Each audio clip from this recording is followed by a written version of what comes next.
It's the day they have both been waiting for. Their moment to shine on the big stage has arrived. We are live at the National Football Stadium at Windsor Park for the newly named Craig Stanfield Junior Cup final, named in memory of a much-loved man who worked for the Irish Football Association for 30 years.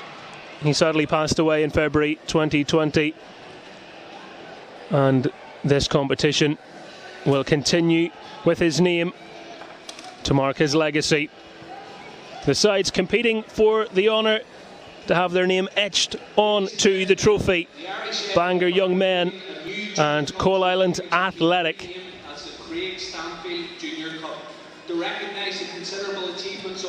Running through the teams quickly: McCready, David Castles, Courtney Marsh, Michael Paul, Brent Howell, Mark Cord, Matthew McKee, Billy Castles, Chris Crooks, the captain, and Sam Howell, as well as Jordan Baxter, will play for Bangor Young Men, starting for Danny Fraser's side. And for Coalisland Athletic, Cian Ferguson in goals. Gary Coney is the captain. Kieran McGee, Colin Devlin, Paul Coney, Darryl McGee, Conor Lavery, PJ Lavery, Shay Coney, Sean Core and Stephen Core. And just to let you know, we are going to have a minute's applause now in memory of Craig Stanfield, for who this competition is now named.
Impeccably observed moment's applause, as you would well expect.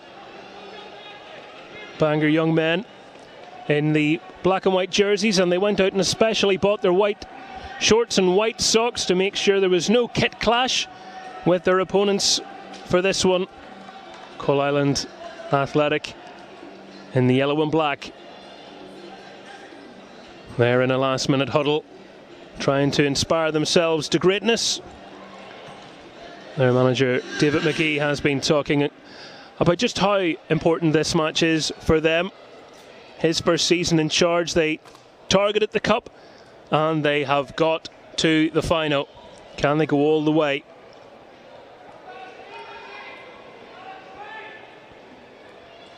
Bangor Young Men already have the Cochrane Corey Cup final date set. In a few days' time, they'll be playing Willowbank. They want to make sure this is a week to remember for the right reasons. The referee for this match is Neil Quigley.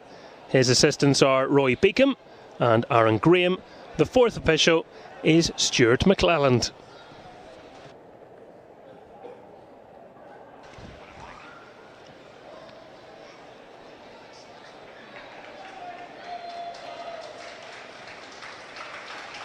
So a swapping of sides following the coin toss.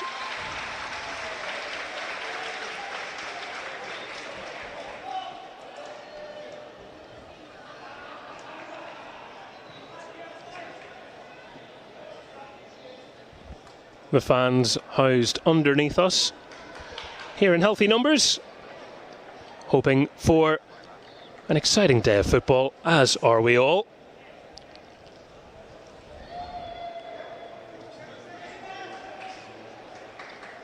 Keen to see what is in store. Bangor Young Men, who are chasing the title in 2B, already have promotion sealed. This could be quite a campaign for Danny Fraser, but don't expect any gifts from their opponents. Coalisland to kick us off. And the early angled ball from Kieran McGee, nodded back, and it will be Devlin. Good footwork from him, finding the pass to Shea Coney inside. He's continued that run.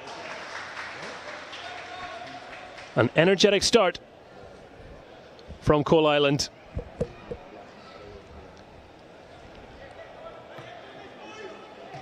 And it looks as though they're going for a long throw. Hoisted into the middle, Bangor able to defend the first wave of attack, but penned back into the area early as the run from McGee doesn't bear any fruit. And a first chance to get onto the ball for the goalkeeper, Jake McCready.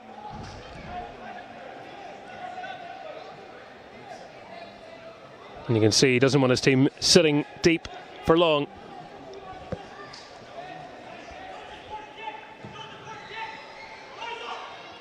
Good kick from him, and well headed inside from David Castles. Had a little look around him to see what his options were, and probably electing for the right one. Take the throw in, try get on the front foot.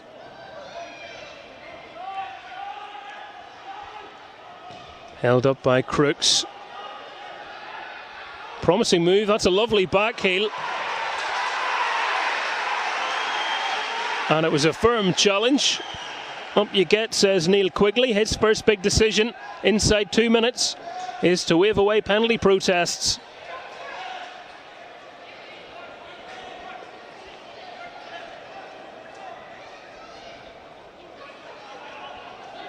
Brilliant back heel from Baxter to open that play up. The challenge deemed a fair one. In comes the delivery. They'll get another crack at it. But that one just over hit.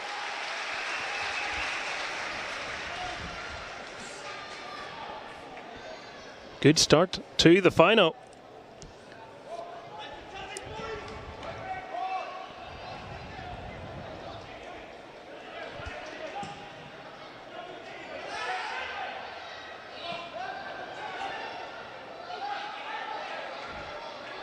Ball finally breaking. Paul it was that was able to step through the crowd, and Crooks competing a little too aggressively for the liking of the referee.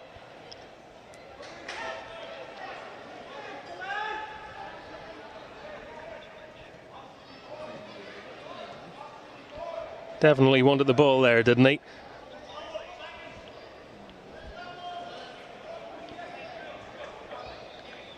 Rather straightforward decision in the end for the ref, as David McGee's team queue up around the area waiting to see what they might be able to manufacture.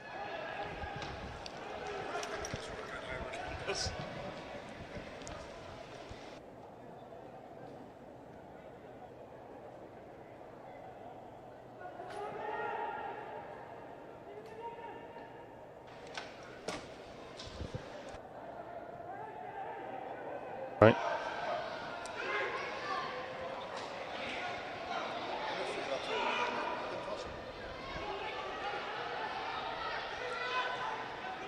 Promising move. Lovely effort as well, and on the weaker foot of Gary Coney. Swinging at that, could he have done a little better there? Find himself in an area that he maybe wouldn't anticipate to be in normally. And perhaps that showed in the final attempt. The right back temporarily turning into a centre forward.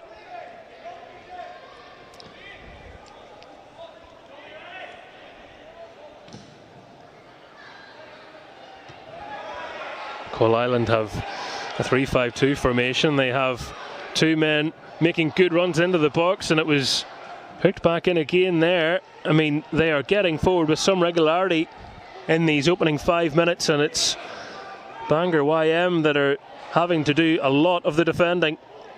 It's another great delivery, and this time off the boot of Daryl McGee, behind for a corner kick. They have come out of the traps flying.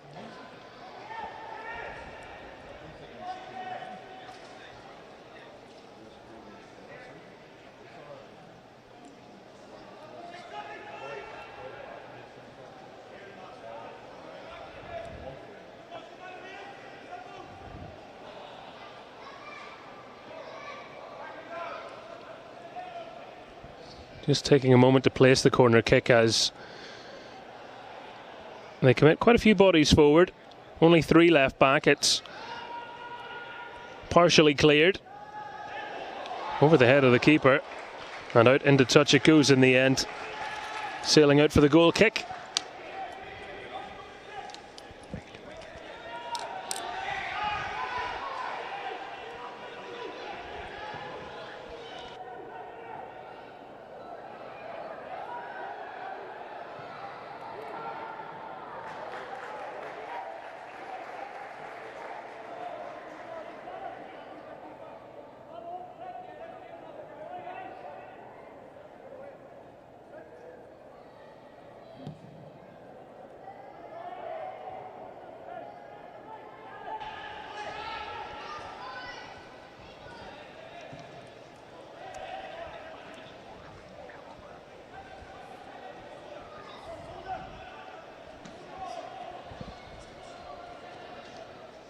Coming up to the 7th minute in the game so far. No goals yet to speak of, but both teams have had their chances, primarily Coalisland Athletic. Strong connections to Dungannon Swifts via their manager, a person who has been a groundsman at Stangmore Park, and a big week for Dungannon as they finally get rid of the grass surface after all these years.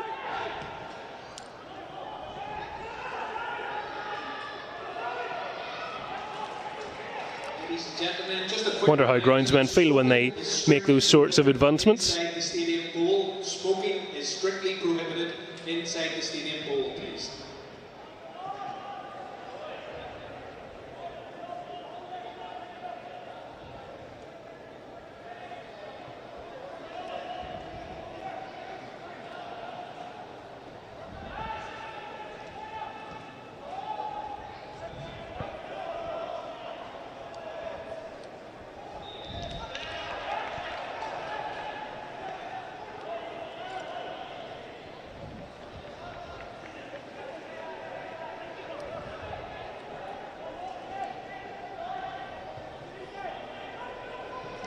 Caught out of position here. There is room in behind. A little cursory look along the line to see if there was any favourable flagging from the referee's assistant. That flag stayed down.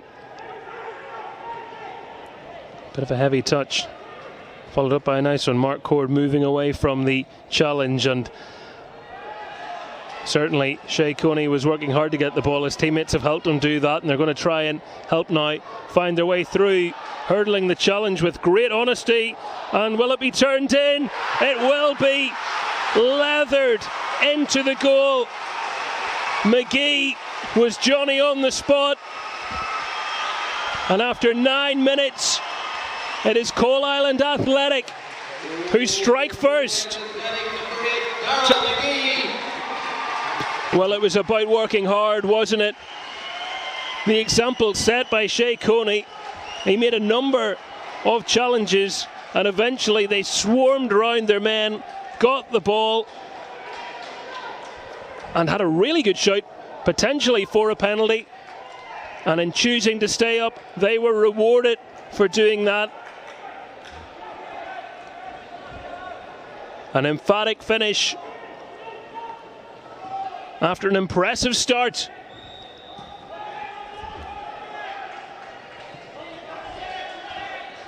And not the start that Bangor young men would have wanted, but certainly for any neutrals it does help spring this game to life.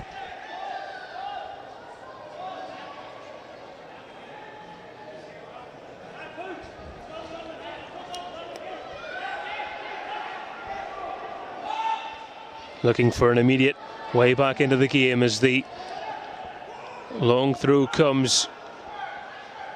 If you're going to concede, concede early, the old adage, as the shot in anger from Hoyle is charged down, comfortably met by Cian Ferguson.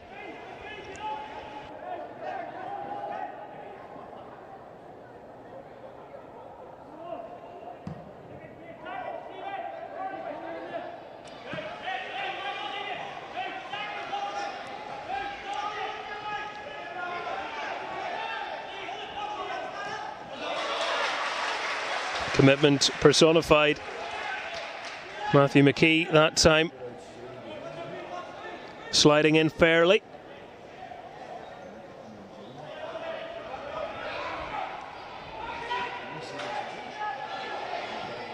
Trickery applied by PJ Lavery, himself an accomplished GA player, as many will know.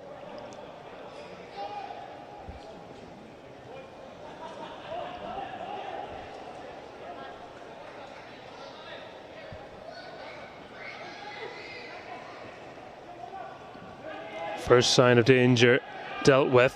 How will they fare on the second?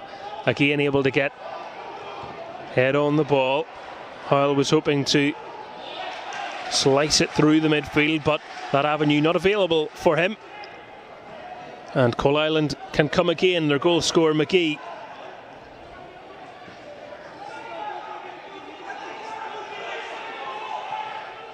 One of three pairs of brothers lining up for them, and the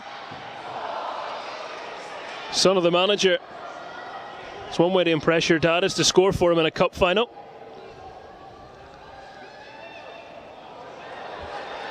Coney caught on the ball. Bangor trying to break, but an undercooked pass is well read by Devlin. And that's into a bit of a corridor of uncertainty. And David Castles working very hard to stop Coney creeping in behind him, which was definitely what he came close to doing.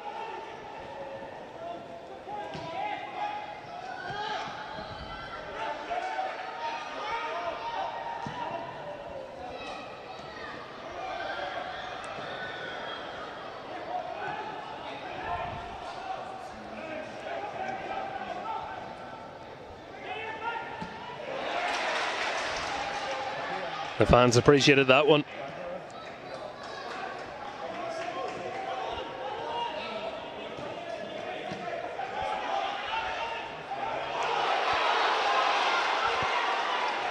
And now the crowd roar them forward again.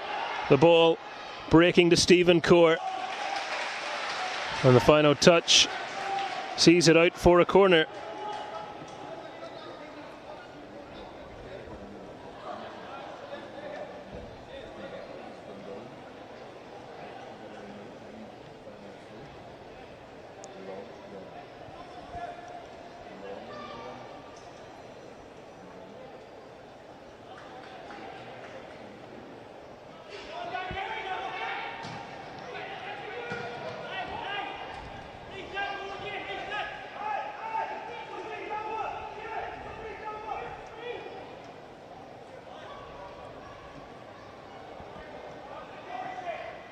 Take two. Will it bring dividends? It was met at the front post. Will go down as more of a half chance for Core than anything else, but he still did very well to engineer that opportunity.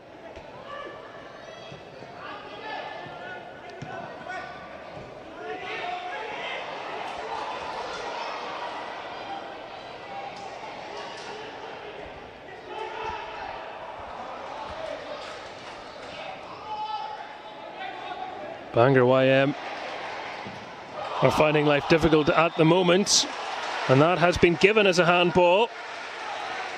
Had a moment to think about it, the referee, but just outside the box it is, and it's a free kick.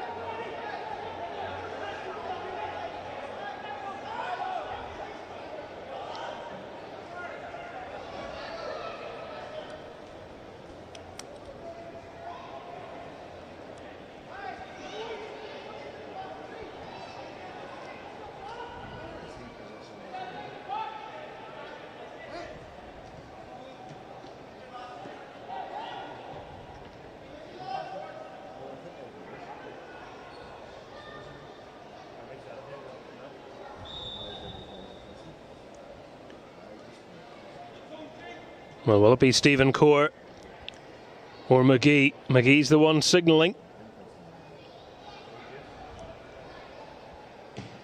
It's Stephen Core, struck with real power behind it, but not able to keep it down.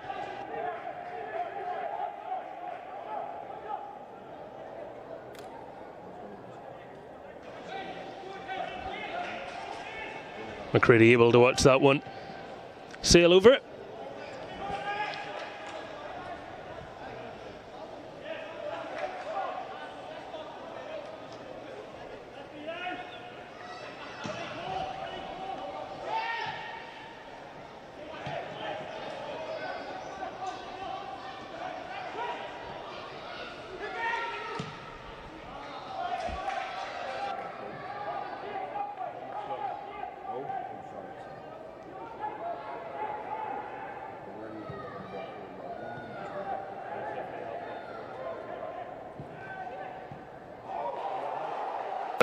That is a brilliant give and go.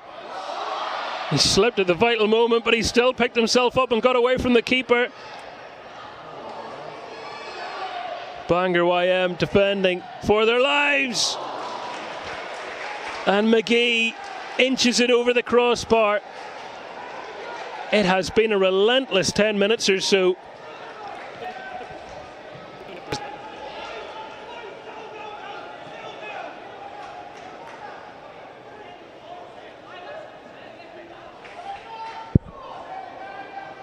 And when you think he's going to pull the trigger himself, Lavery slips, the keeper commits himself, and Lavery, I mean, cool as you like, stands up, turns around, and at that stage you're wondering, who's going to bury it?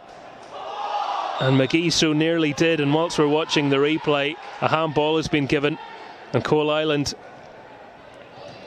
well, you can see that their tails are up, players embracing, and a yellow card brandished.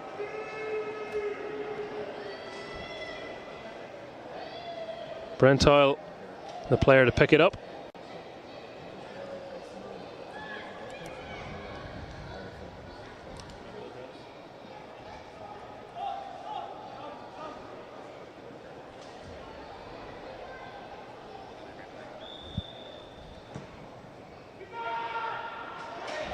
That was a big call, McCready.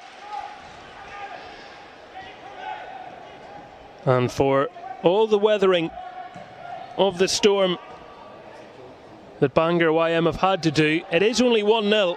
If they can gather themselves, they can get back into this game.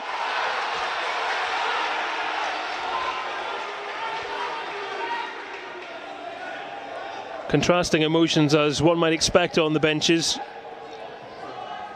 I can tell you that Bangor YM aren't so pleased at the moment. That play could not continue, but the referee had made his decision, wasn't going to have his mind changed by some light protests.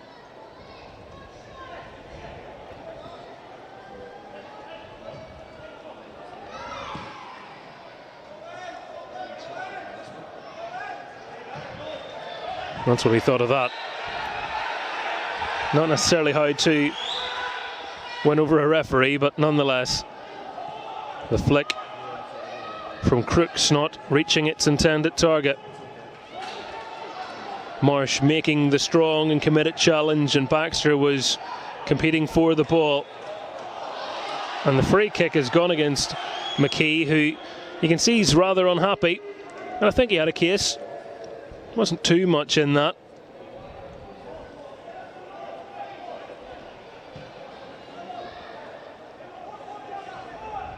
Ball there to be won.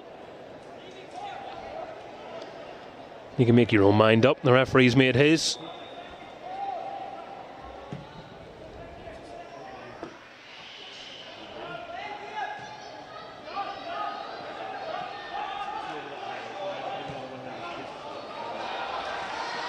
Lavery would have been offside had he have reached that.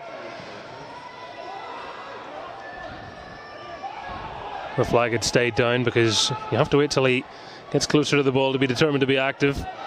That old chestnut.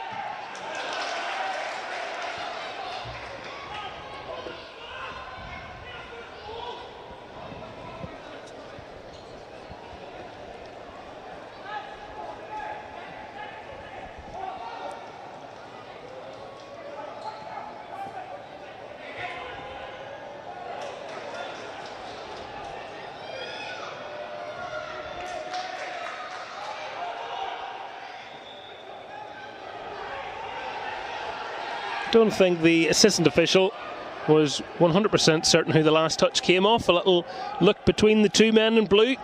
Eventually reached the right outcome.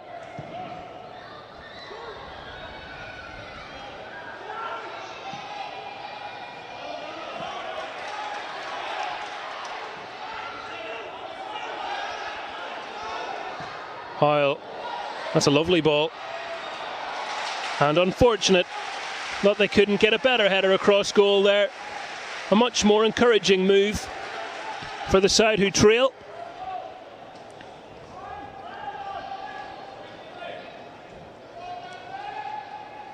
Hoyle got his head up, saw the runner at the far post.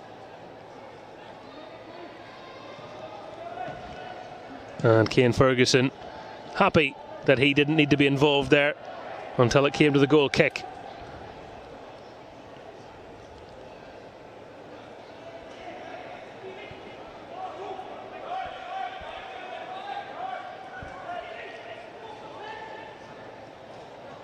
Such a challenging fixture list when it comes to this competition, coming through 5 rounds before you even reach the quarter-final stage. To be a Junior Cup winner, you need to be a very good team.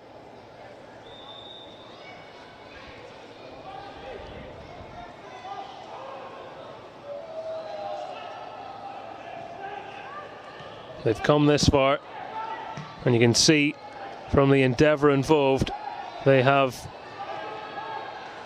not waited to get stuck in to this game.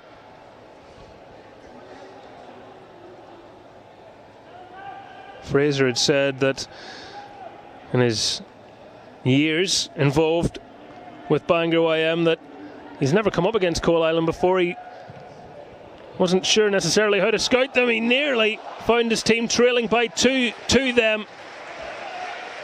That ball travelled an awful long way.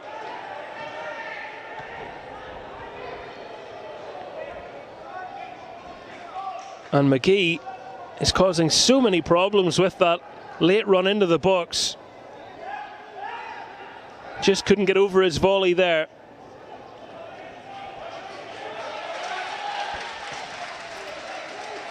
And in contrast to one manager saying that he hasn't done much scouting, whether you believe that or not, I know that David McGee has been pretty open and honest about the fact that he's a few friends in Bangor. He's been able to take in a match or two and get some intel. Maybe that has benefited in these early exchanges. Plenty of time to adapt and adjust. That's where managers earn their crust, isn't it? A little over halfway played inside this first half here at the National Football Stadium at Windsor Park. Darryl McGee's goal the difference. Skimmed in. Paul got his head to it.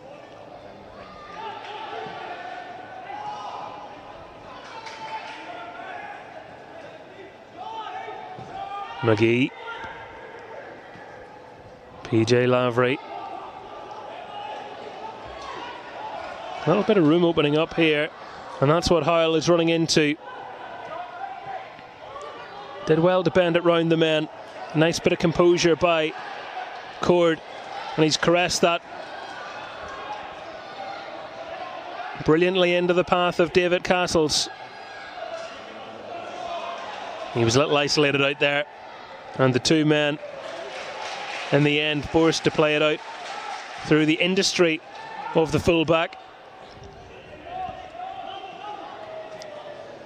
I think some of the nerves that were jangling have subsided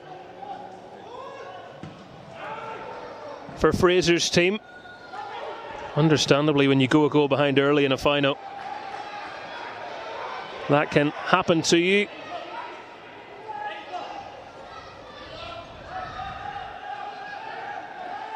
Nobody wants dreams to turn into nightmares. And we're just going to have a stoppage because there's a man down from Coalisland.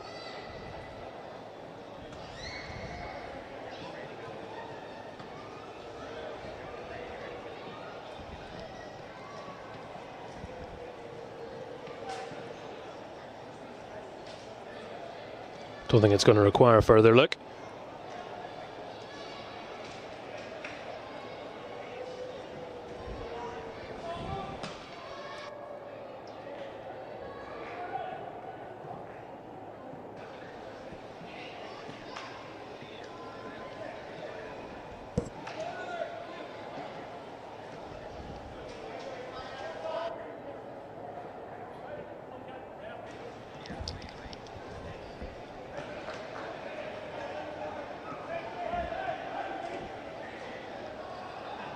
Well, we'll restart with the drop ball.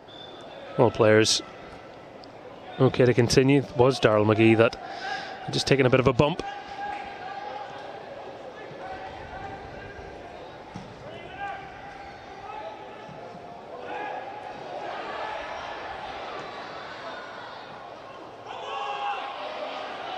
Coalisland calling for the handball. Didn't look to be much in that, to be honest with you. Hiles, well, one might argue, did the hard bit and then not so well at the next bit. And Bangor IM wanted to restart quickly, but in the coming together, Lavery was caught in the head, and that is why the referee, observing protocol, had to stop play and make sure that he was all right. I don't actually think there was any intent in the collision, but, well, you'll see yourself after that he did take a bump.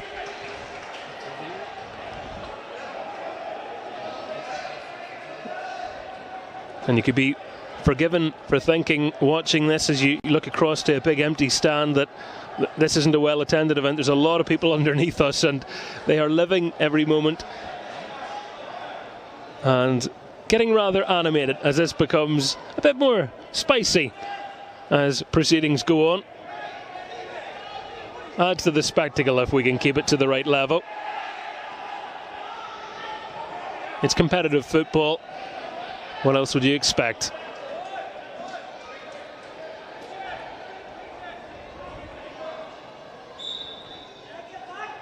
So now that that has been addressed and there is a bit of patching up to do, Conor Lavery having some work done on his cheek.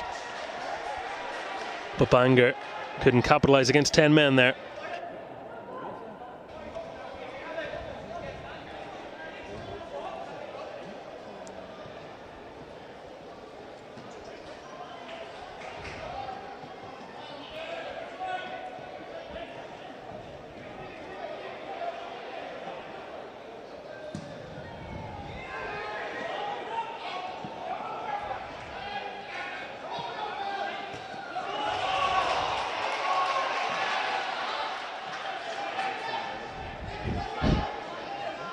Enjoying the somewhat panto antics of the benches. Both wanted the throw in.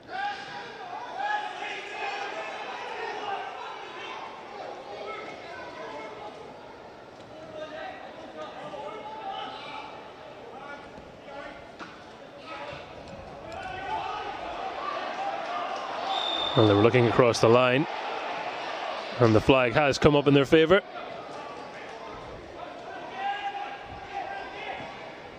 The returning Conor Lavery put back together again, but caught the wrong side of the last man as that ball reached him.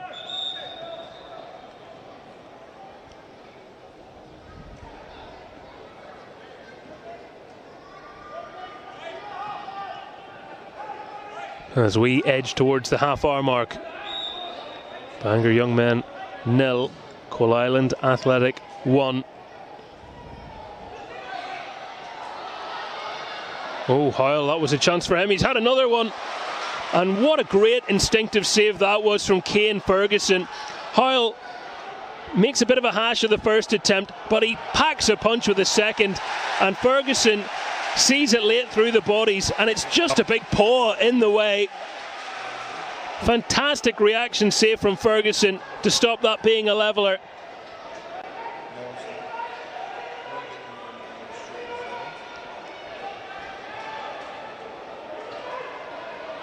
See what I mean there? It just flashes at him. Might even take a neck off someone on the way through. And Bangor nearly going one better from the set piece. I'm sure their bench are much more content with what they have seen in the last 10 minutes than the 10 minutes that went before it. Coalisland could well say they had it covered, but you don't want to see a free man in your penalty area. Oh, lovely bit of control from Baxter. Crooks tried to nick it through, didn't quite work. And the sliding challenge from Courtney Marsh, able to halt Lavery in his tracks.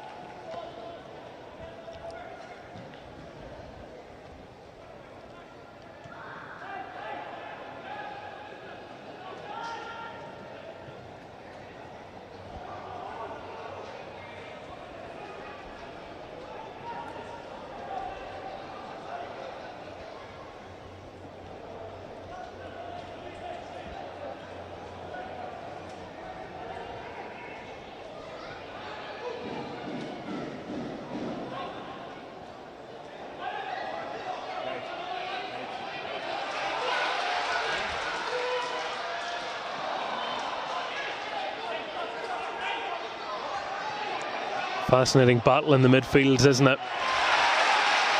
The defenders getting in on the act as well. Mikey Paul not shirking responsibilities.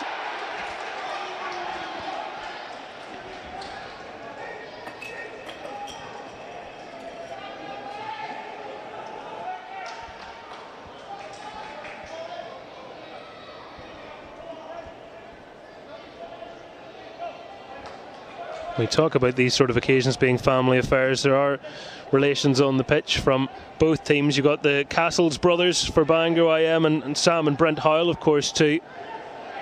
And then the three pairs of brothers for Coalisland. Lavery looking in and can't find anybody.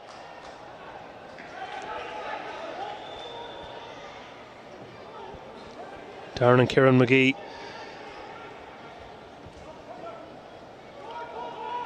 Both important fixtures, both sons of the manager.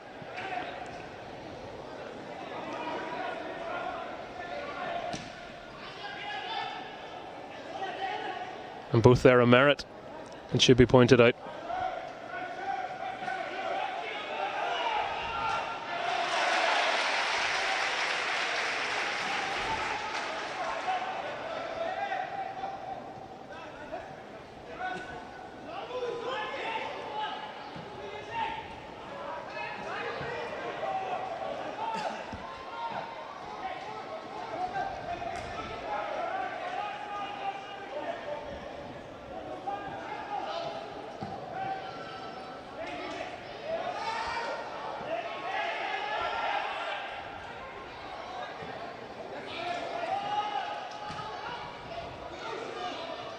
Forward by Paul, header won by Sean Court.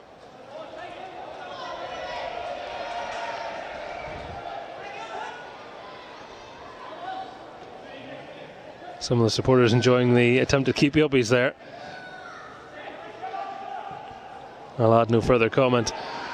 Lavery, fleet-footed, and he's been able to wrestle possession back off Billy Castles, but he wasn't able to bend that cross in a little better to pick out the runner.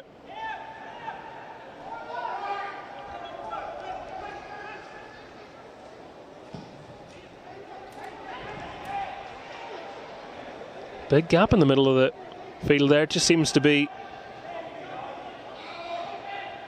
the black and yellow bodies that are getting to the ball a bit quicker in those key areas.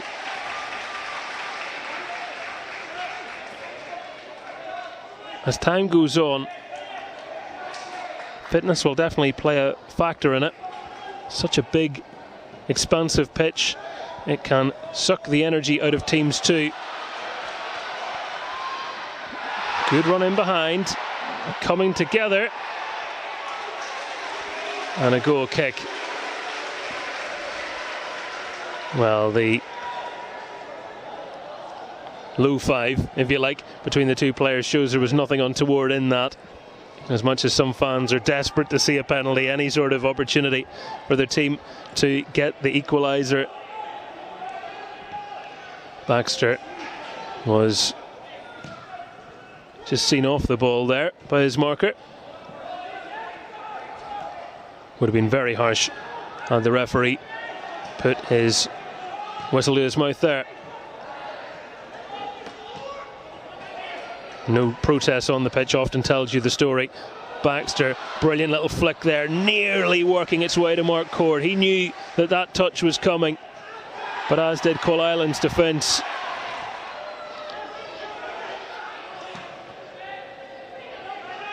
If you've come into this one watching it not knowing much about the teams, you've been treated to a nice physical encounter. Is there another goal in the cards here? Well, that was probably a more difficult idea. Chance to play your teammate through instead, trying to flick it over and go for a Marco van Basten. They look good when they come off, and when they don't, well, it might be one your friends point out later on.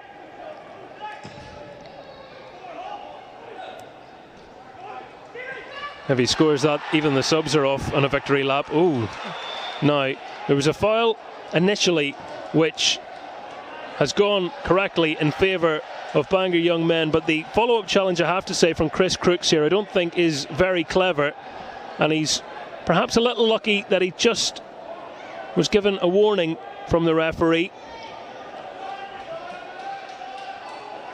So the initial foul is here. It's a header along the ground, which is wonderful, but that follow-up from Crooks is a little naughty, wasn't it? Not often the team who win the free kick would get booked, but that was definitely a circumstance where it would not have looked out of place. Anyway, cards kept tucked away for now. Good ball in. Ferguson thought about coming. It's not dealt with, and Ferguson got a touch, and I think it's hit the post as well there. Lucky Stars being thanked as Bangor young men get closer to that goal they're desperately in need of. Such a difficult angle, and the keeper did well to stop it creeping through that small gap between him and the base of the post.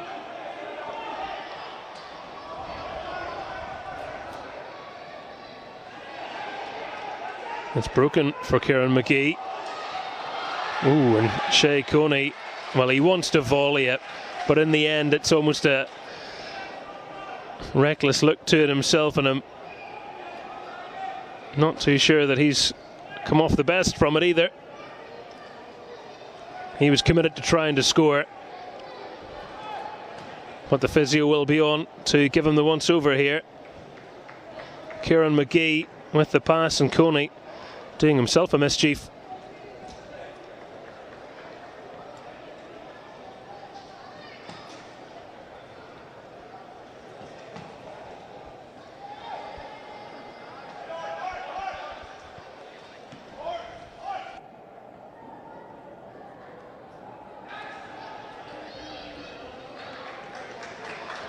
So whilst that treatment is being administered, let's remind ourselves how we've got to this point in the game. This is the goal.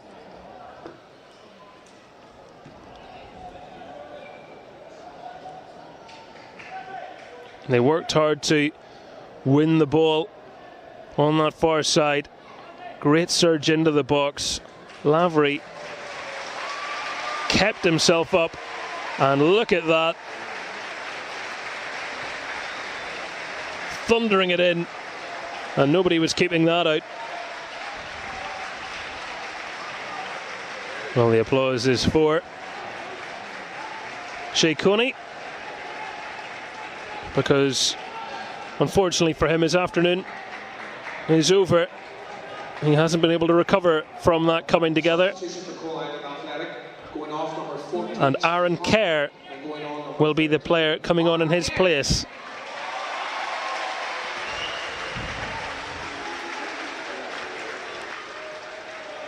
Not what any of us like to see, but when he went in, and well, it was a shot come challenge in the end, wasn't it really? And he just was moving gingerly after it, and you have to take every precaution.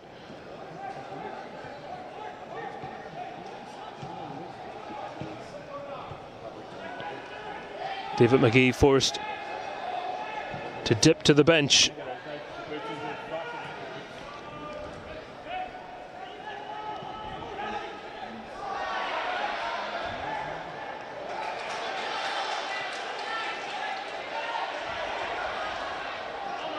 Castles. He was shoved over there.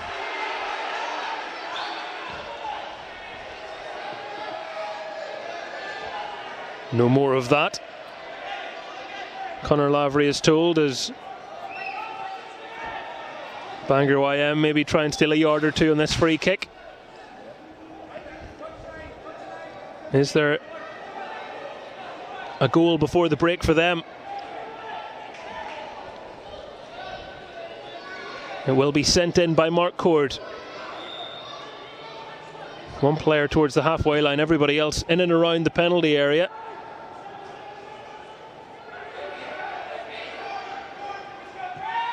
Baxter, it's a decent header.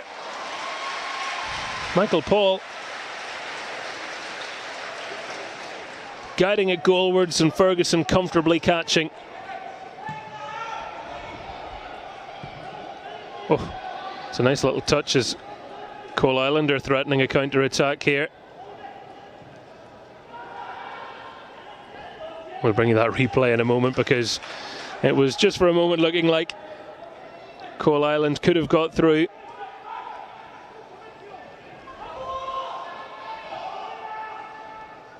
Well, this was the chance again. This game moving so fast, it can be hard to bring you replays, but there you are. Paul's header, and now the ball flicked over the back line. Baxter trying to breach the defence, and Colm Devlin, I have to say it was very accomplished play from him. Centre back smoothly getting there, getting the ball and guiding his team to safety. Little over a minute left of the first half. Entertaining, all things considered. Nutmeg delighting the supporters. McGee maybe just caught in two minds. He tried to rush it, and in the end that's only to the benefit of Bangor YM. As McCready eventually gets the ball off the top of the net. Lovely nutmeg there. And McGee just wants the return ball. He knows the runner's there, but could he have taken it on himself on the outside?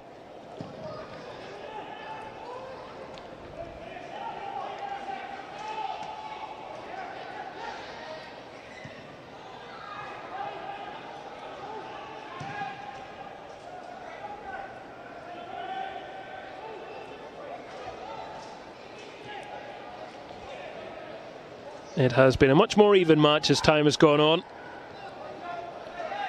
Coalisland started like a house on fire, got their goal, and we're playing the more dangerous football, and they're hoping to end the half that way too.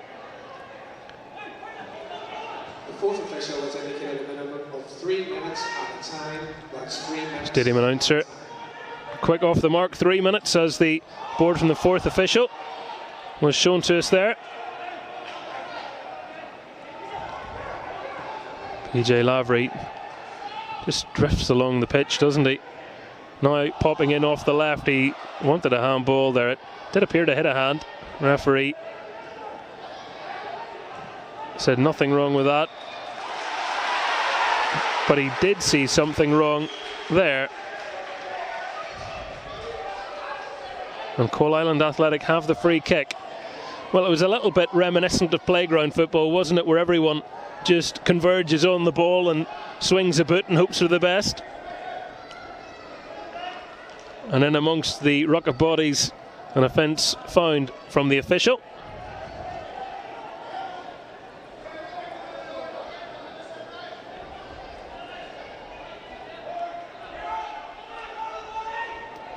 Not sure there was much in it.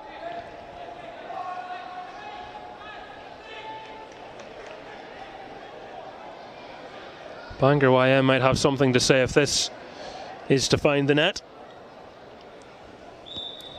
Quite the distance, but I don't think that's going to discourage them.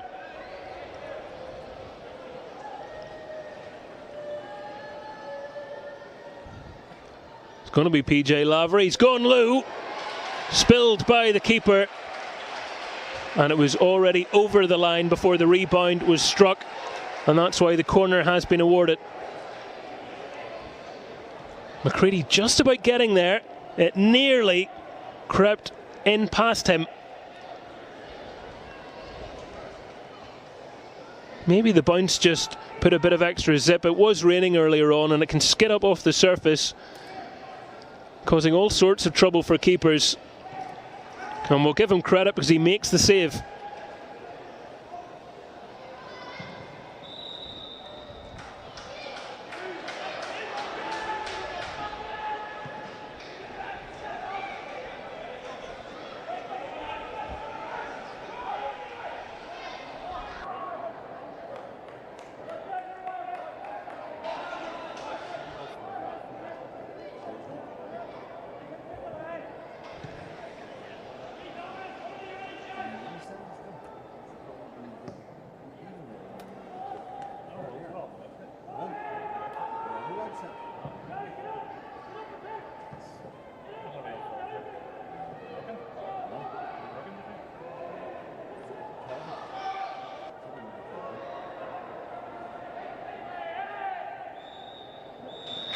Well, that is the end of the first half.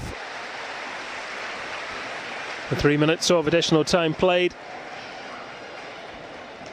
And some subs will get a chance to get on to this pitch. And in amongst the serious context of a final, there are people who will have come to this ground for many years as fans, just getting to step out onto Windsor Park, who will be excited to do that. And we should remember that this is a fairy tale moment for many of them too. They will, however, want to be the right end of that scoreline. Half time here. Bangor Young Men 0, Coalisland Athletic 1. And Daryl McGee is the reason for that as we bring you highlights of that first half. And this is the goal. Look at how many black and yellow jerseys are getting forward here. PJ Lavery, his balance is great. Keeper and defender think they've dealt with it, and Daryl McGee, unopposed in the centre, puts everything behind it. And he was straight over to celebrate in front of their fans.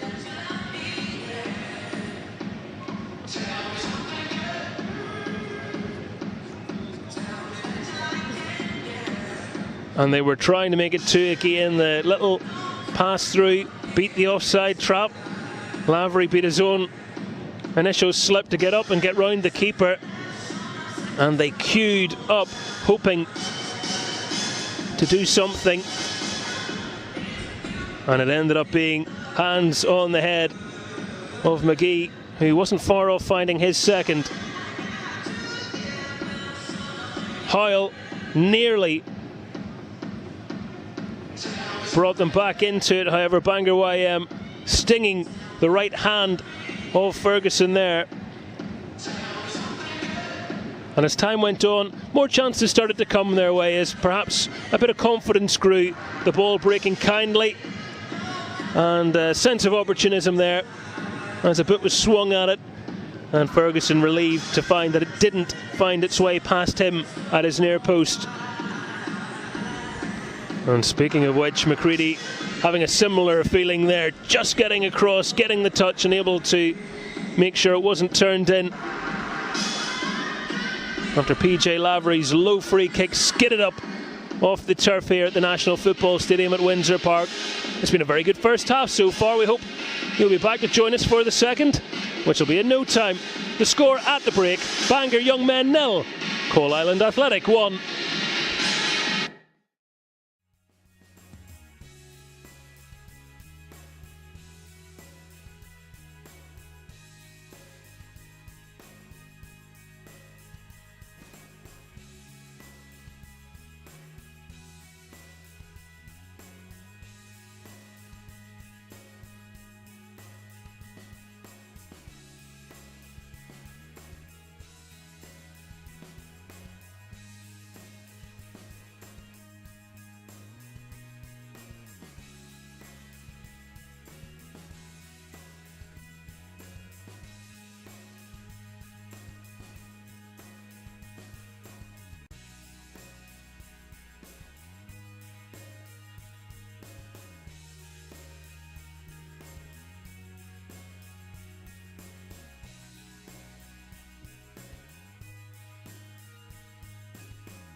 Welcome back to the second half of the Craig Stanfield Junior Cup final. Bangor young men trailing by a goal to nil against Coalisland Athletic.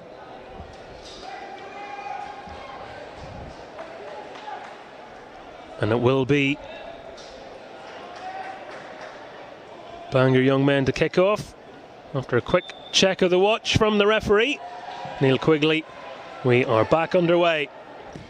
Neither side making any changes at the interval, it would appear.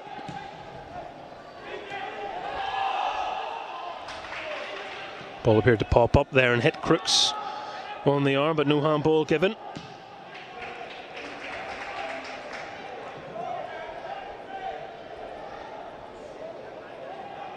Quickly run you through the teams again. Bangor young men with Jake McCready in goals, David Castles, Courtney Marsh, Michael Paul, Brent Howell, Mark Cord, Matthew McKee, Billy Castles, Chris Crooks, Sam Howell and Jordan Baxter. Always appreciate a team sheet where numbers 1 to 11 appear. Coalisland Athletic just pulling that pass. The one sub the game has seen so far, Aaron Kerr there, not able to find the recipient that he had in mind. Kane Ferguson in goal for them. Gary Coney, their captain. Kieran McGee, Colm Devlin, Paul Coney, Darryl McGee, Connor Lavery, PJ Lavery, Shay Coney, who was the player who had to make way in the first half due to injury, and Sean Corr and Stephen Corr making up the panel. PJ Lavery, that is a lovely pass through. Stephen Corr holding it up, it's back with Lavery, and it did appear to hit a hand in there. Again, was the arm in an unnatural position? That is the thought process for the referee, and he has said no.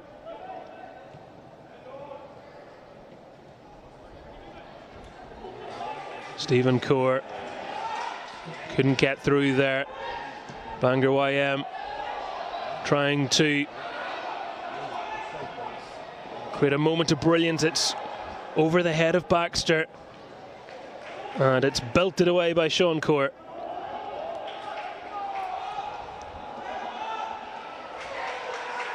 Incidentally, amongst all the relations, the Corrs are not related. That's one thrown in just to confuse commentators. All the other similar surnames have a relation in one way or another, but not the Corrs, I'm told. And you can see there, I think the referee made the right call to wave away any penalty appeals.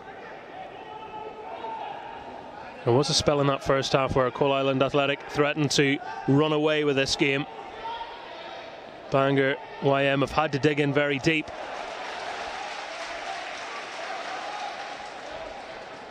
But it served them well. With that said, they still trail. Plenty of time for that scoreline to change.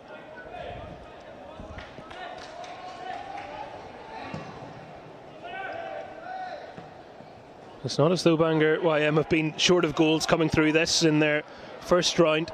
They scored 7 against CSP, for example. Baxter's down. The referee shakes his head. And you can see what the Coalisland players think of that. Well, Ferguson was coming and the challenge came in.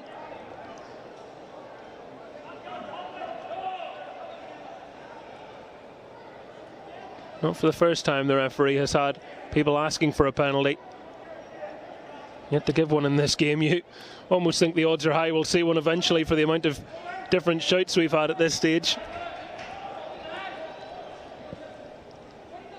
But after that 7-0 win against CSP, 4-0 against Tullymore United, 5-1 against Ballymaccash Rangers seconds, 2-0 against Berris Swifts, 3-0 against Hill Street, 4-3 in a thriller against Willowbank. But they're having to defend here to make sure it's not 2-0 against them, but for the offside flag, and some good defending anyway. The challenge coming in the nick of time from Brent Howell.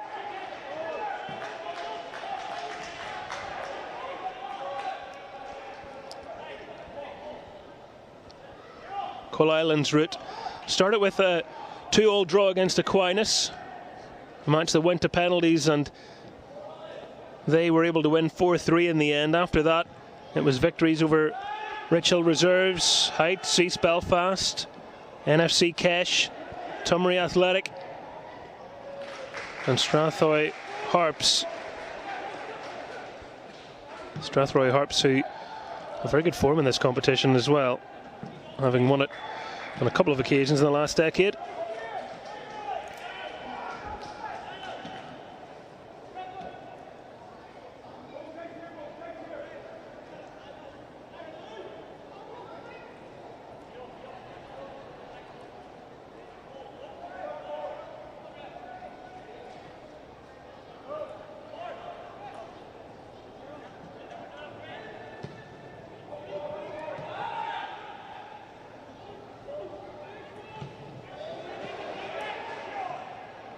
Well, one back.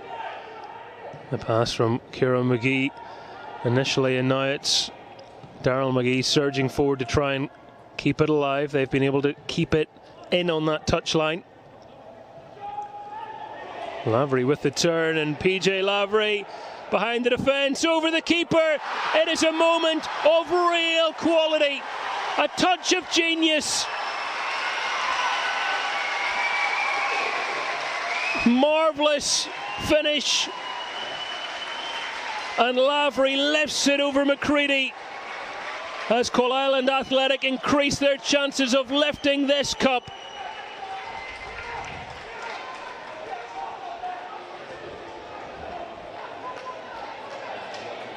He was involved in the build-up play, and then he took it onto himself to run through the defence. He saw the keeper come out, and it was no bother to him. Goal for Coalisland Athletics, scored by number 11, PJ Lavery. And the Coalisland fans are now bursting with confidence, and I'm sure full of pride too. A big step towards claiming the spoils. Bangor young men with a grander task now.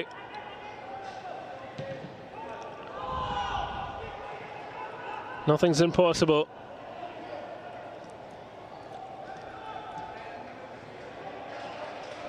You get the feeling they'll need to score soon if they're to give themselves a chance. Maybe they can. They've gone from distance, and Ferguson able to gobble it up.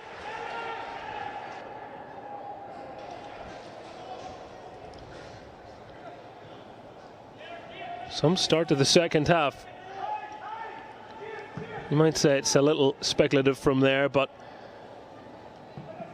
definitely worth a pop. That came off that arm of the latest goal scorer. And the free kick will need to be taken from the correct position.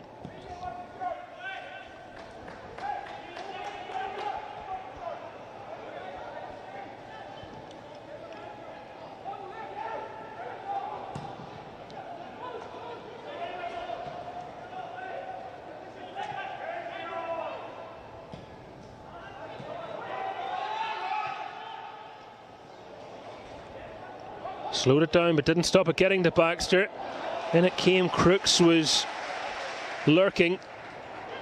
Marsh gets the break of the ball.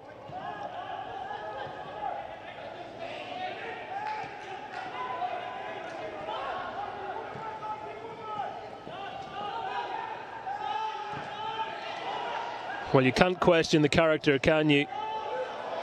Hoyle, it's within his sort of range. And we've seen him come close from distance before, but that time he did not catch it cleanly.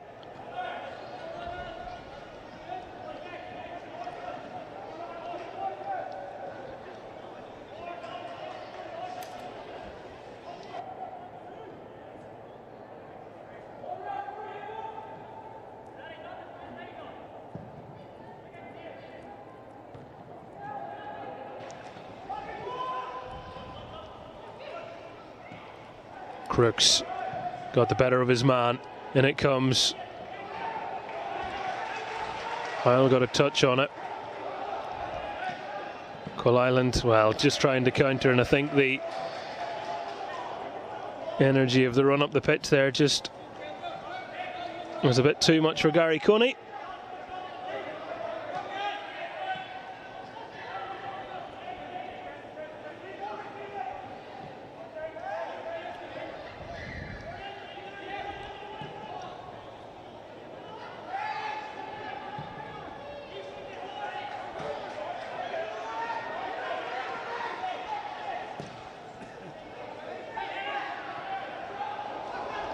It's fallen a little fortuitously for Baxter, but if there had been an error, it was quickly redeemed.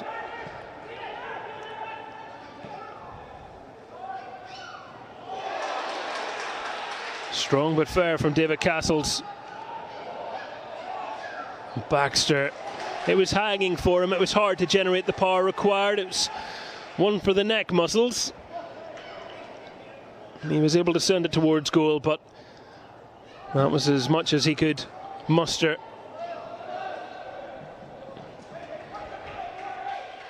Fair play to David Castles. Anytime there's been a 50-50, he hasn't shirked them, has he?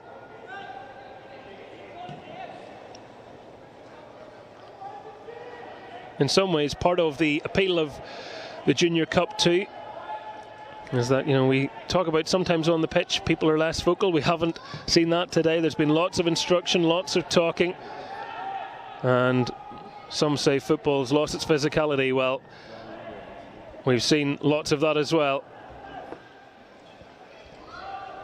And a linesman happy to chest the ball back to a player. I think I can call that a first time I've seen that one.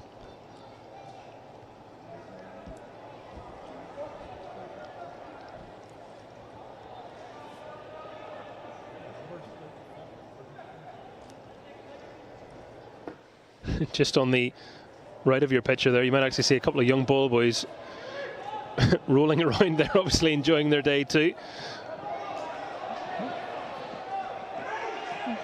Bit of wrestling going on, not sure whether they're brothers, but that's an off-the-ball battle that we'll leave them to as we continue to focus on the football. Slightly more important matter.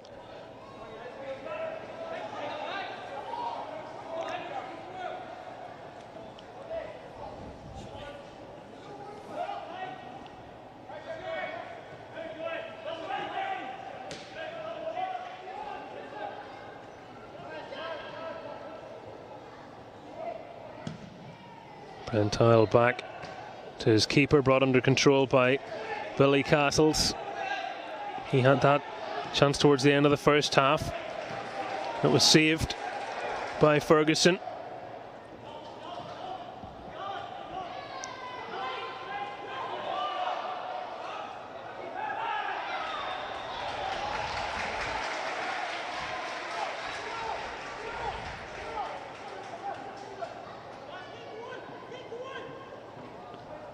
Still over half an hour left to go.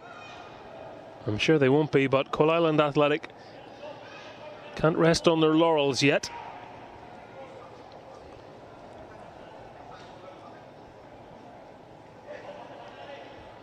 Interesting hearing about how they've been training. Initially we're down to training just once a week because of their players' GAA commitments, but have been able to get an extra session in the week leading up to the final, with their other clubs understanding what was at stake, which is nice to hear, that relationship and understanding of players as they juggle various things, let alone day jobs and family lives and everything else, as we see that coming together.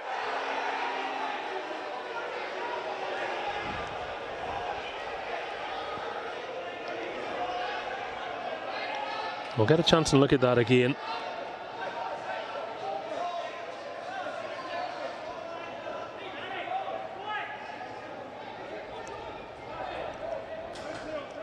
Well, they were trying to say high foot. I don't think that was there, but Billy Castles more or less stands his ground, doesn't he?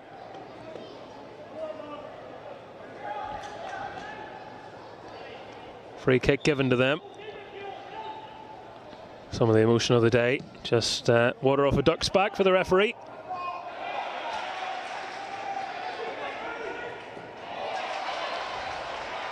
Nicely done. One for the cameras from Kerr. Couldn't get the corresponding pass to align with their intentions. Crooks looking to guide it through. And Coalisland have done well, actually, when it comes to telegraphing some of the little cute passes to try and penetrate the defence. They haven't left their keeper vulnerable on too many occasions.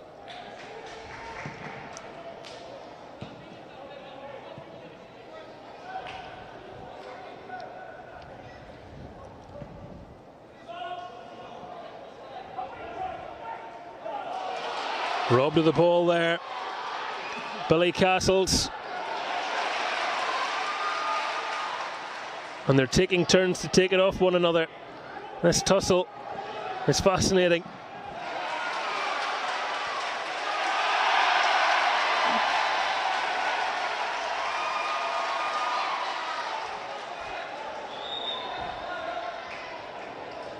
And we're going to see a second change now for David McGee's men. Conor McAliskey is going to be coming on.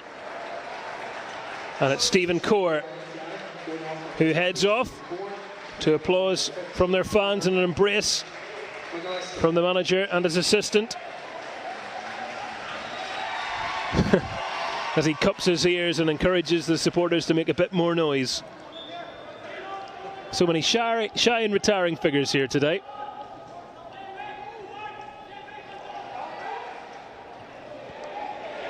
Lavery, his goal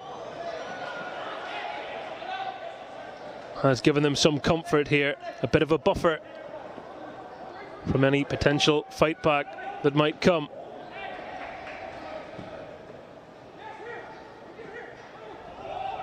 A final that has been lit up by his trickery. He was involved in the first goal, he scored the second, and his team search for a third. And Conor McAliskey was hoping for a very quick introduction. PJ Lavery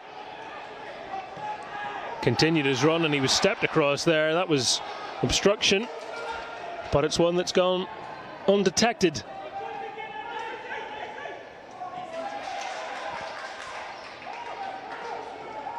Core, Kerr, Marsh with the 1-2 with his keeper. And he can look for Baxter. He was hanging on the last man. Crooks winning the challenge and will be able to get back in the ball again here. Baxter's his only option and he wasn't able to find him.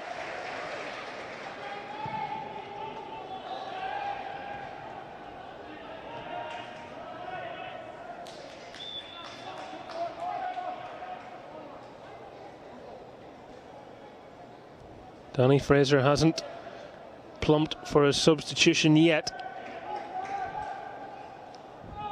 The Coalisland Athletic subs, I think, are all at this point chirping away in their manager's ear, wanting their moment. Good footwork from Kieran McGee. Lavery was in again, but Lavery was fractionally offside there.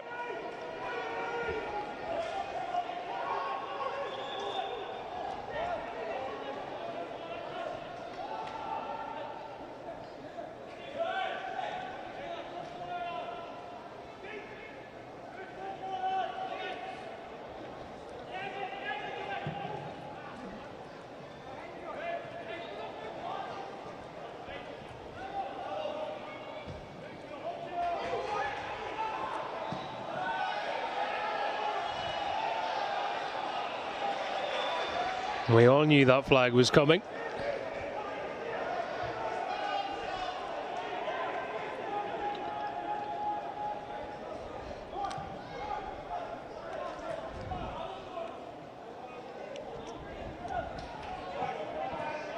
.25 to go, 2 goals in it.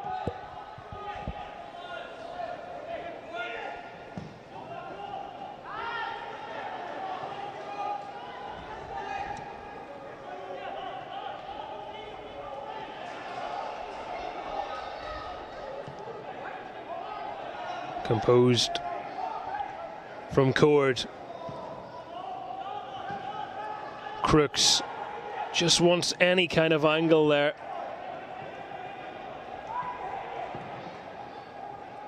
Centred away by Kerr. Crooks will put it back in. Castle does well to kill that on his chest, and he's onside. Look at how many players from Coalisland Athletic are back in the penalty area. I think that's going to be a free kick. It will be. McKee caught in the lower part of his leg, maybe the back of the knee, as Lavery just seemed to fall into him.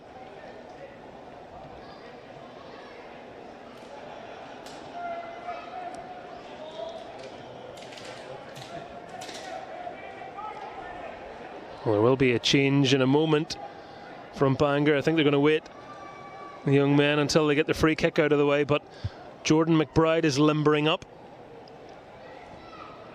going through all the usual last-minute checks with the fourth official. Cord's free kick, headed down, and David Castles never looked really likely to get over that one.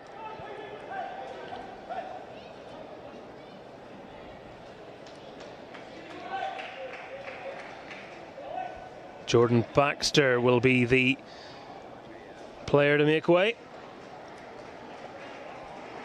I think he's had a good final.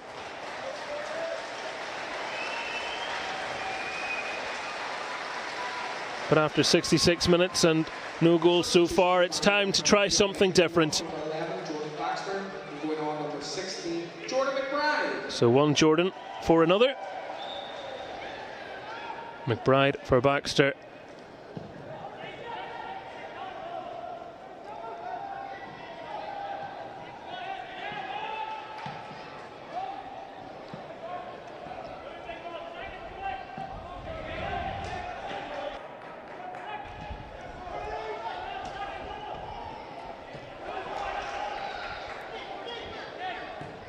That substitution bringing about a bit of a change in shape as well. It might just see Crooks be the main man now through the middle up top, and McBride off the left. Castles can even push on as well, potentially, if they want. McBride couldn't quite get the touch there. Castles able to, and on it comes. Wasn't much in that.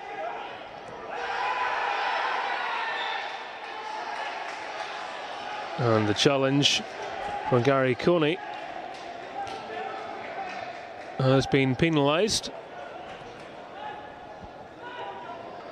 I think the cry from the substitute McBride there helped make the referee's mind up. You can decide for yourself there.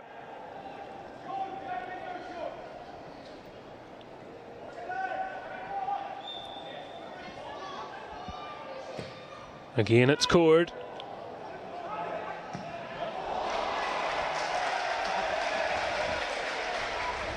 Again, it was David Castles. Am I being a bit unkind to suggest that they might have preferred it was his brother? Billy's the one with a bit more of a goal record.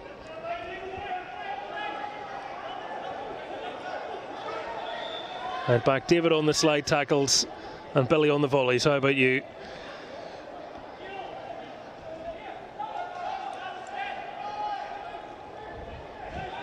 And that's coming from someone who was much better at slide tackles than volleys himself.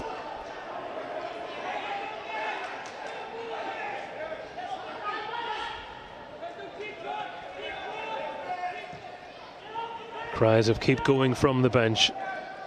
20 minutes for them to do just that, plus change. Both teams, Bangor, YM, to try and get back into it. Coalisland Athletic to keep at it, as Billy Castles couldn't quite curl it in for Crooks, who was waiting with intent in the middle.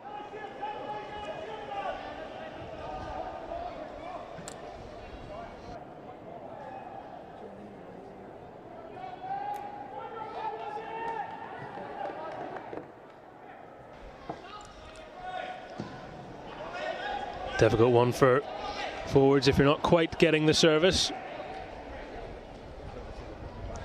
That in part down to how Coalisland have approached this.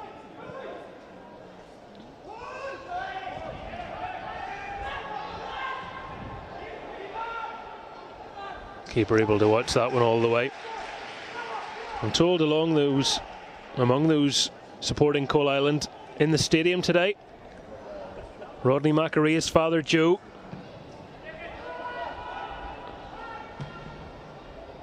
and quite a few others of the Dungannon Swiss alumni. Darren Murphy here as well, I'm led to believe.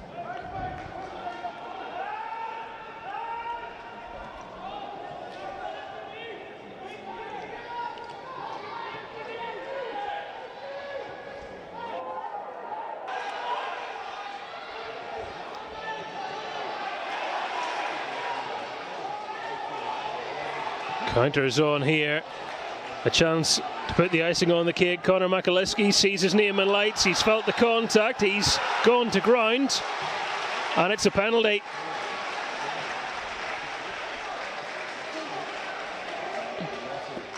Well, I posed it to you earlier. How long would it be until we saw a penalty in this match? Because there have been so many different appeals, and most of them frivolous, in fairness. But this one has been given. McAliskey did the dummy, and I have to say it wasn't the strongest of contacts.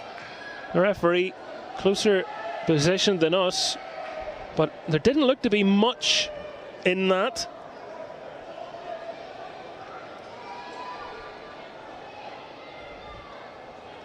The only other thing you could say is, having beaten his man, why else would he go down? Nonetheless, Core surely clinches it now for Coalisland.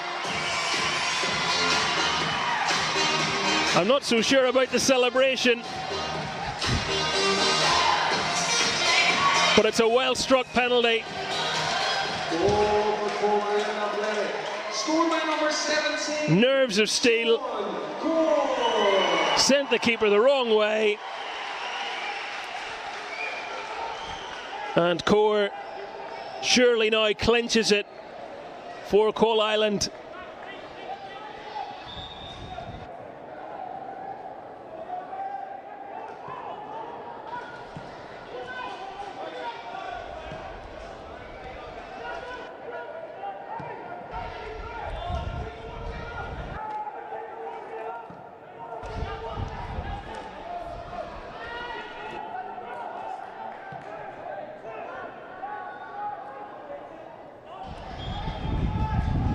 Free kick given there, and for Bangor YM it's as much now about pride as anything.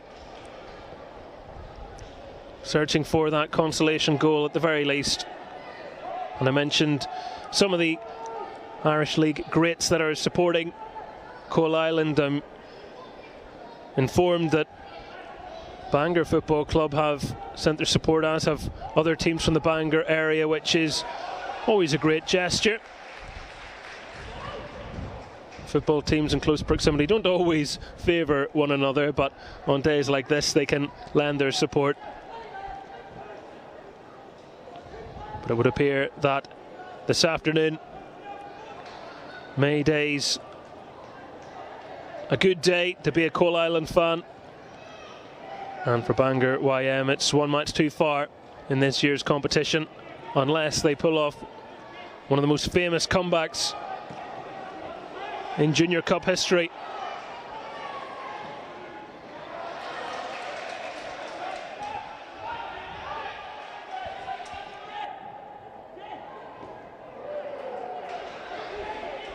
McAliskey, who won the penalty, playing the pass on. Ooh. Well, Paul's pulled up there. I think he was caught. Play continues. Billy Castles is almost an island there, wasn't he? He was needing another run or two around him. And Cord, maybe a bit of tiredness creeping into it as well. It's so difficult When you're 3-0 up, you find the energy reserves that can deplete a lot quicker when you're trailing.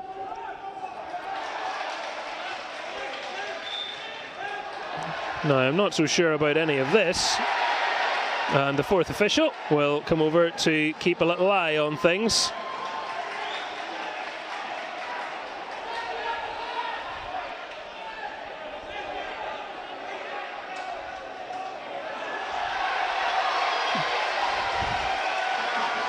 Calm down, says the referee.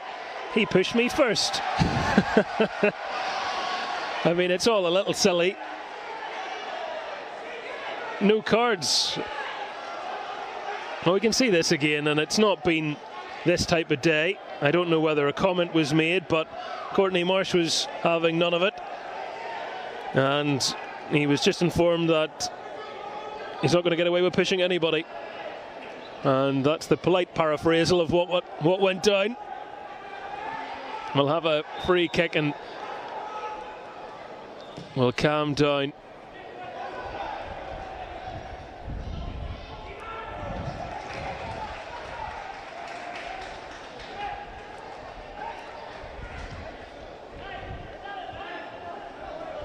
Bangor are going to make another change in a moment. Michael Lemon is warming up down in front of us.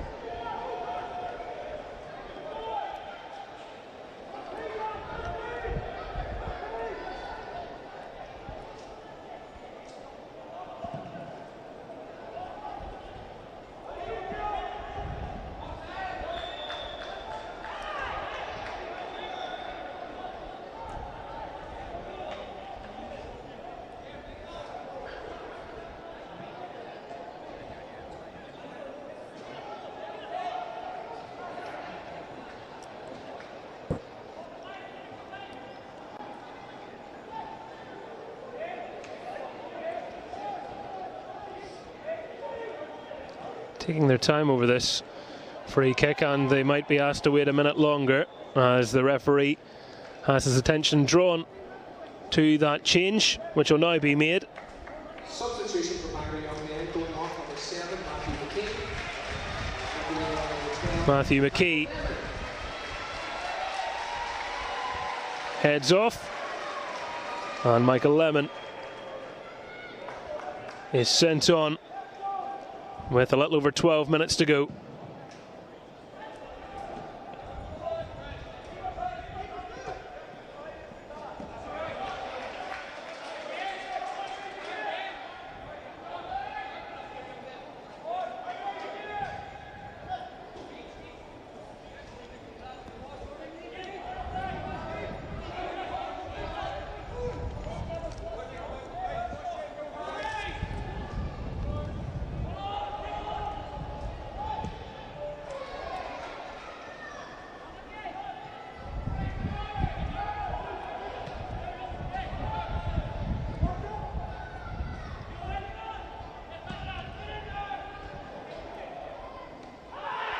Ooh, felt that one.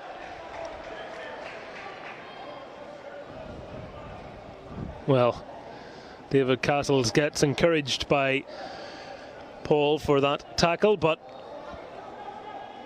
the free kick has been given. Conor Lavery, the player, rolling around in pain there.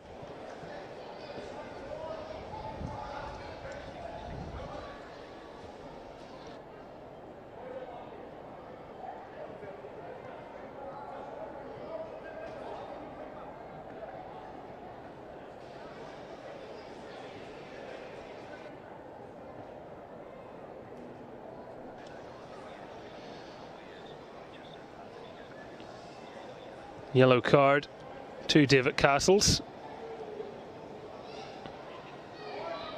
Neil Quigley wanted a word with the player first before taking his name and number.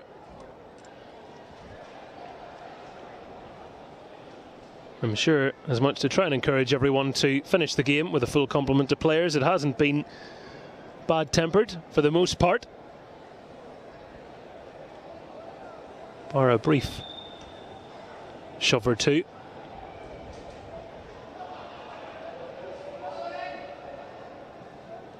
They're going for it. And they weren't far away, were they? Daryl McGee whipping it round the wall, and it caressed the outside netting. Some distance out. McCready got across. Maybe he would have got his hand to it had it been inside the post. But it goes down as a decent attempt.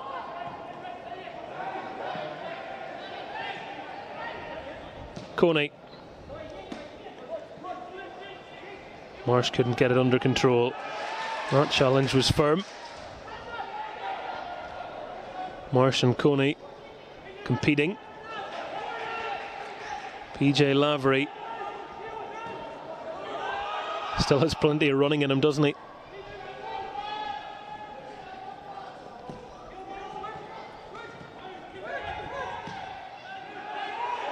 I think one of those was a bit of anywhere will do from Devlin. Didn't want to receive the ball there, and Kane Ferguson can take some steam out of things before distributing.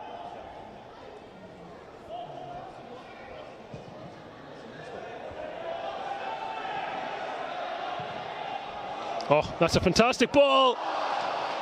Well, it looked like it was going to be just beyond their reach. It was pulled across wonderfully, and Conor McAleski couldn't round off what would have been a spectacular move.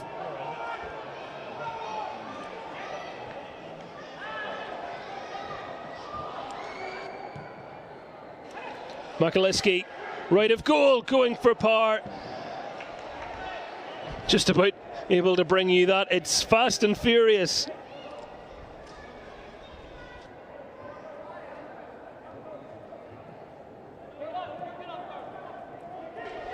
This was the chance. You just saw the end of it as we were trying to show you how close he went a moment ago. He was buoyed by that and tried to go one better there.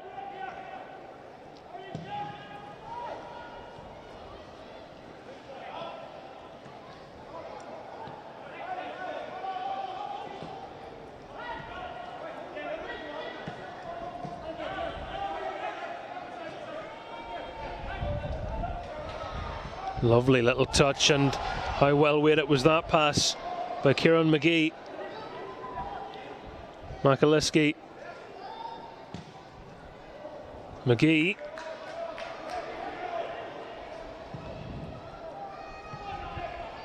PJ Lavery slips as he played it, and it slips over the line.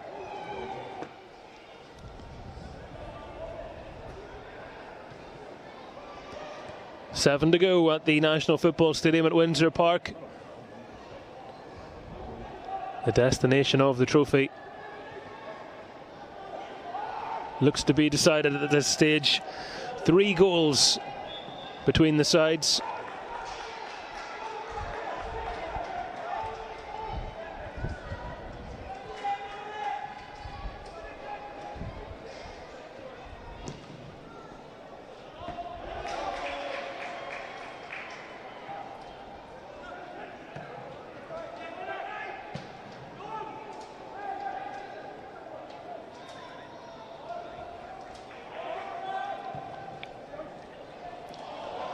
Left by McAleski. Coney has got the better of Marsh. Marsh tried to barge him. Coney sidestepped, and he tried to find the pass. McAleski's waiting for his goal. He's desperate to get on the score sheet. He ended up leaning against the post in disappointment.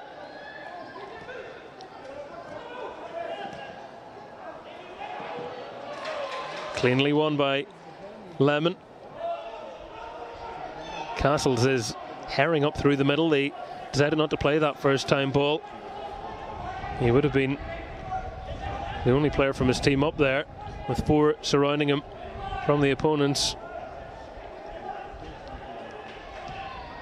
Bangor YM have played some nice stuff this afternoon. They're trying to end on a high note. They might be able to. It's a really well worked goal. Stroked home by Cord. It's a beautiful team move. It might be too little too late in the grand scheme of things, but some pride restored as Bangor young men get off the mark in the final.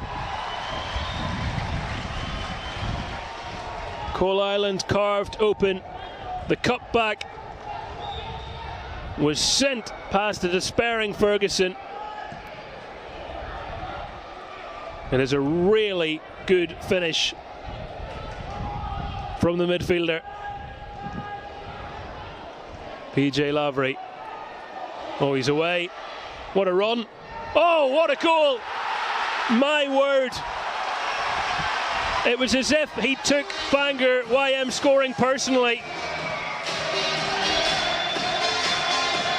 They barely just centred the ball, and we're going to be back there in a moment. PJ Lavery second to the final. More wizardry. Past three men before drilling it across. He's chasing a hat-trick. He has 4 minutes to do it. Bangor young men 1, Coalisland Athletic 4. We have seen some really, really good goals today.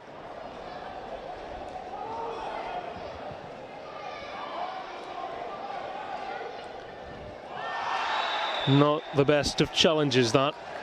It's going to be a yellow card for Jordan McBride.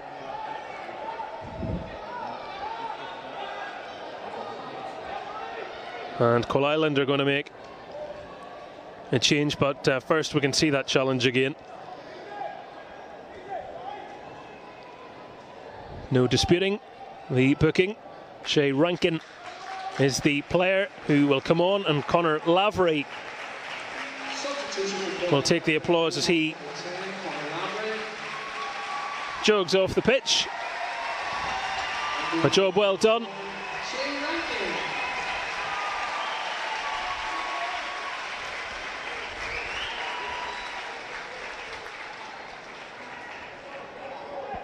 They know celebrations are just minutes away.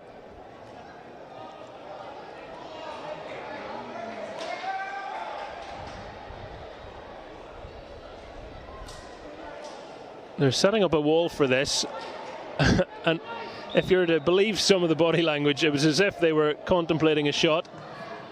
Well, they are. It's deflected up, and it'll deflect out for a corner.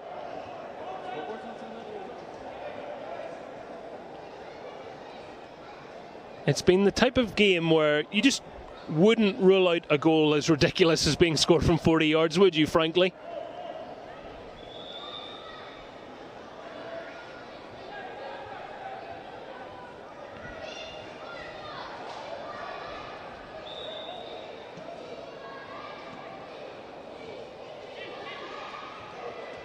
They have 4 in the middle to aim for. They'll have another corner to try and go in pursuit of that 5th goal.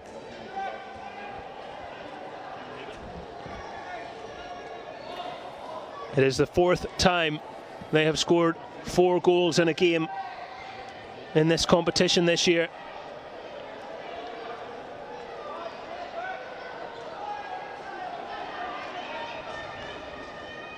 And an interesting quirk is they've done it precisely every other round. Some pattern. Corner comes in, it's flicked on, and it's beyond the post for the goal kick.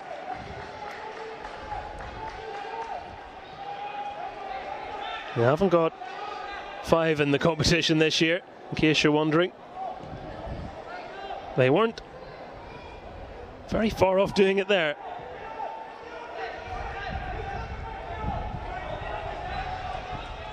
Bangor young men got their consolation goal and then conceded almost immediately after as a challenge.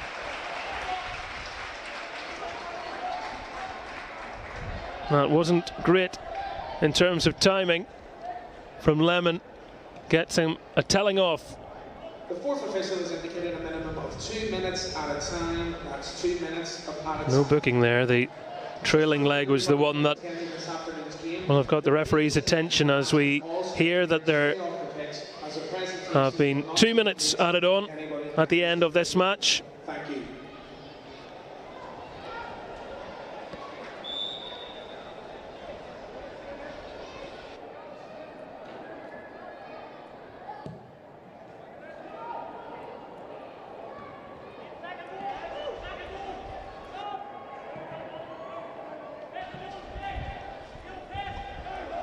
Lemon couldn't get it under control. Makaliski, he's made a really positive impact, hasn't he, since coming on. Coney into the middle. Everybody's thinking about having a go. Kieran McGee was the player to do it. Well, he's already seen his brother score in the final. He thought, I want to get in on the action.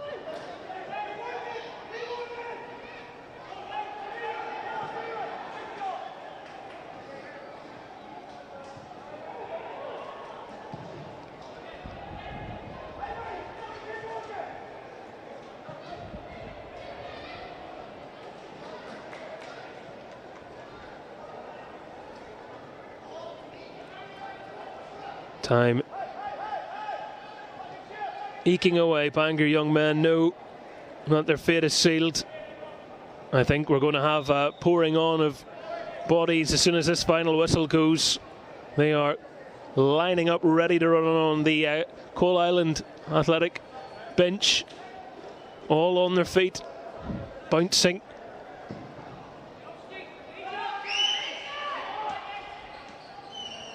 It isn't long till it is official.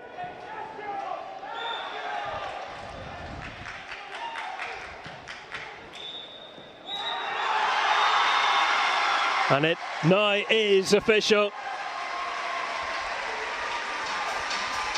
The Junior Cup final has been won in fine fashion by Coalisland Athletic. David McGee's team have been brilliant, clinical, and they are the champions for 2022. We'll have a trophy presentation to follow, but let's first bring you the goals from this game. Confirmation of the full-time score: Bangor Young Men 1, Coalisland Athletic 4.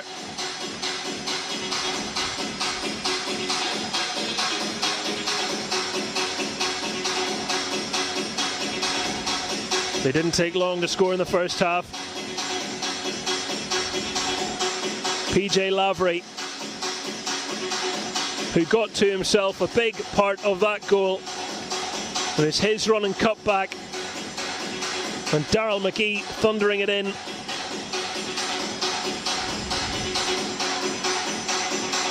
And in the second half is when all the goals came and the floodgates opened. PJ Lavery running from deep, having the pace to get past the second man, and with the keeper advancing, he did that. A mark of quality that brought about big celebrations. And this was the moment when I think many felt the contest ended. Makaliski cut inside, he went to ground. Contact appeared minimal, but the decision was given. Sean Corr stepped up and stroked home, sending McCready the wrong direction. And for Bangor Young Men, although it hasn't been the day nor the result that they would have wanted, they did get a goal for themselves. Mark Cord with a moment that he should still remember. A goal in a cup final, and one that was well taken, and we had the kick-off, and immediately PJ Lavery does this.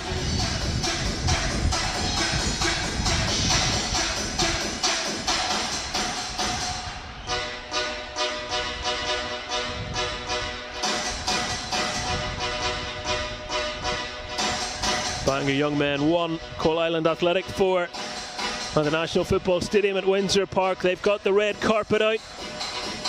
They've got the board in place. They're going to bring the trophy onto the pitch in a moment. And these are some special moments in the build-up that when you're on the right side of history, you will remember for a lifetime. Running on adrenaline now, those boys, the winners of this year's competition.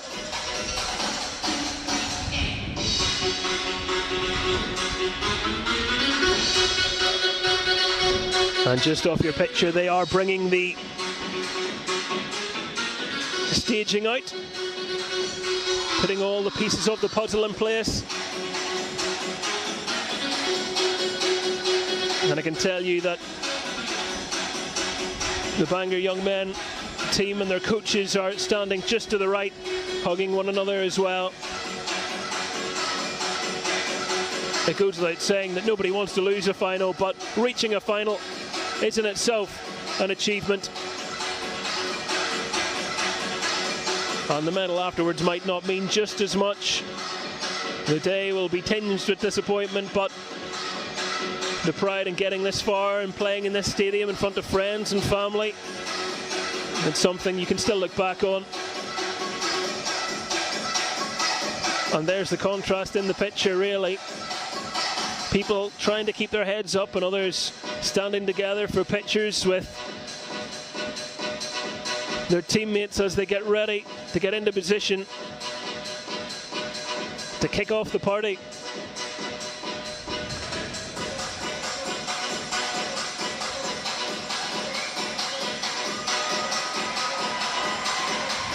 And they come across in front of their fans in that stand and start to spot the faces, which will just bring the achievement home a little more.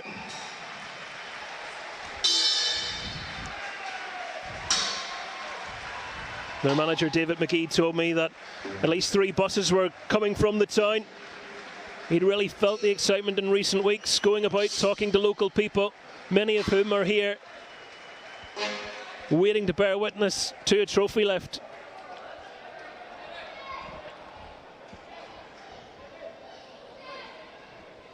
We're nearly ready in terms of the presentation. They'll be bringing out the medals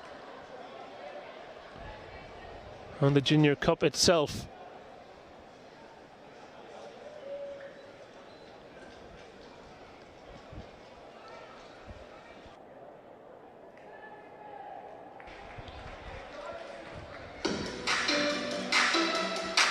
Well, the good news is I can see a couple of dignitaries emerging from the tunnel underneath us, which usually means we're nearly there.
The photographer's a bit like us, waiting patiently.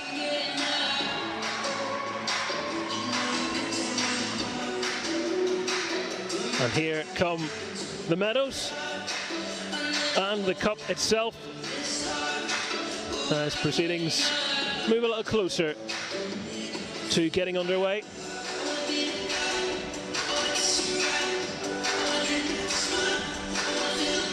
Some of the dignitaries are led into position.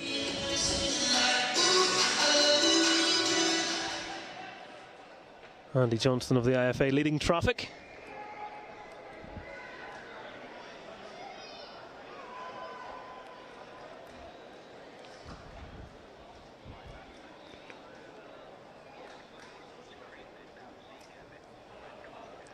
Well, you know we're about to get started when they kill the tunes.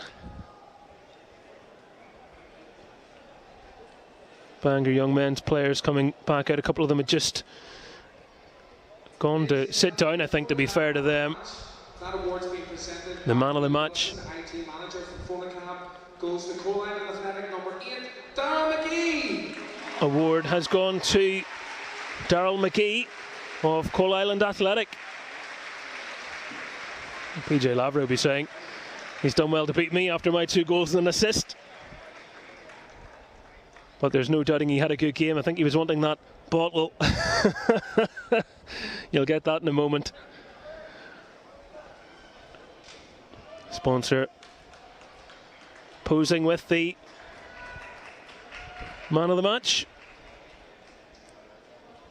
And you can see just beside them, medals are sitting in place. There's other medals to be handed out. And of course, the coveted cup. I knew you wanted that. Just had a feeling. Ladies and gentlemen, please put your hands together for this afternoon's officials. We have referee Neil Quigley, assisted by Roy. Next up, and Aaron Graham, and your 4th official. the officials to claim their medals, having participated in the final. Neil Quigley, Roy Beacom, Aaron Graham and Stuart McClelland, who all played their part in the big day.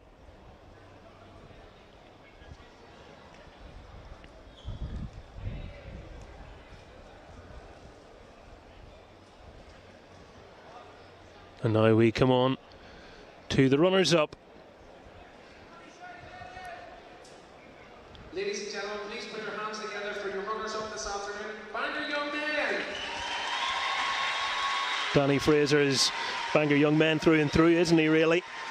Played for their team from the age of 15 till, what, about 30 or so before his ACL injury, and then worked his way up from the thirds, the seconds, before taking over the firsts, and his first proper season with them ends in a runners-up medal here. But they still have the Cochrane Corey Cup final at Seaview on the 5th of May against Willowbank before a title decider against Ben Madigan.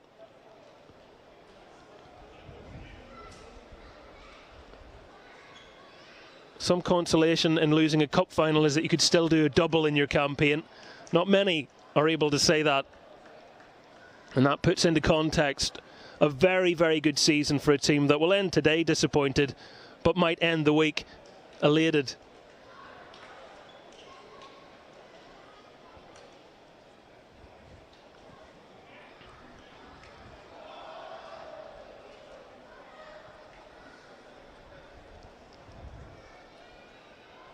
Ladies and gentlemen, your cup this And they're going to form a guard of honour for the winners, which is a really lovely gesture, I have to say, of sportsmanship, and one that should not be overlooked, because you could take your loser's medal and step to the side, but that's the attitude of a team of winners. Coalisland claim their medals to a guard of honour.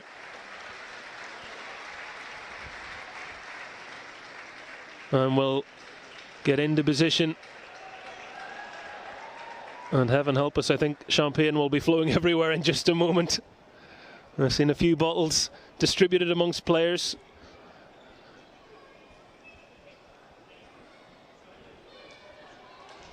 And what a moment for them.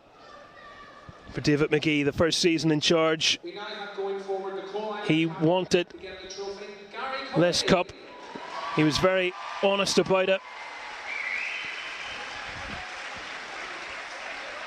And their captain, Gary Coney, will claim his medal. And then he will take that over.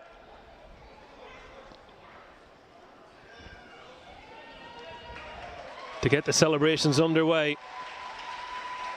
I think they're going to make him pose for a couple of pictures first. Agonising wait for his teammates. I think that's just going to make sure that the champagne is certainly fizzed up.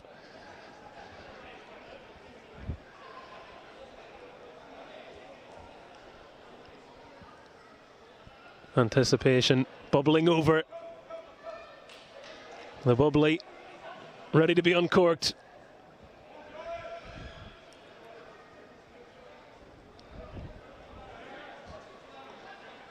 Getting a little closer. I think his manager's even saying, any chance?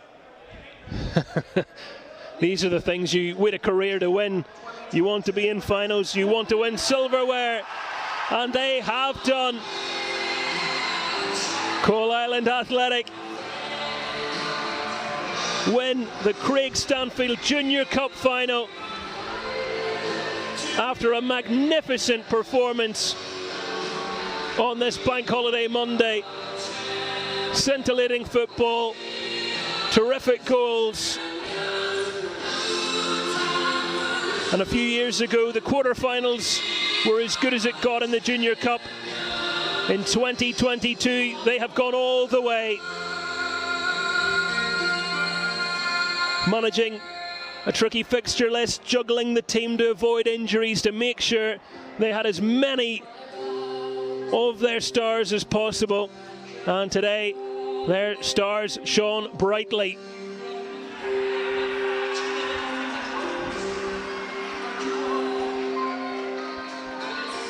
Several representatives, past and present, from Dungannon Swifts, from the Irish Premiership, came here today to bear witness to this. Close friends of David McGee, the manager, who has a strong affiliation with their youth team. And that sort of camaraderie and support, no doubt, will have helped to spur them on.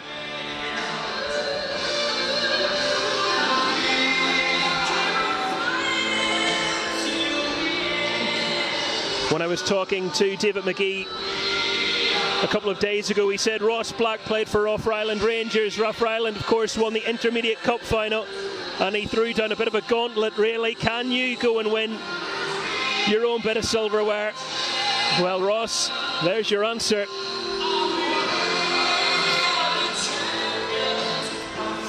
A great moment as the manager and the assistant manager as well, Jimmy O'Neill, getting their photo taken together with the Junior Cup. They have been close personal friends for 44 years. And these are the stories, the people, the memories, the lifelong ambitions, at times referred to as dreams. In moments like this, recognised as reality, drenched in champagne and full of life.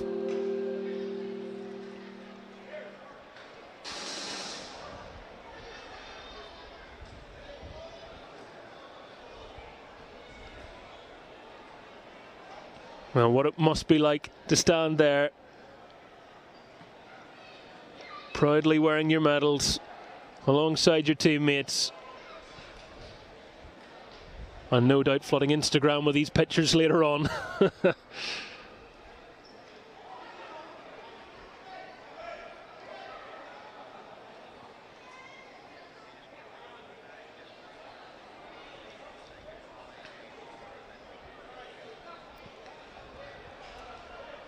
Well, they're going to bring it in for one final picture. And I think that's a wonderful time to buy out of this one. Thank you so much for your company. I've been Michael Clark. It's been lovely being with you here today. As the chorus of Championes, Championes sings us out, and they most certainly are champions. The full-time score at the National Football Stadium at Windsor Park in the Craig Stanfield Junior Cup final, where it has finished Bangor Young Men 1, Coalisland Athletic 4.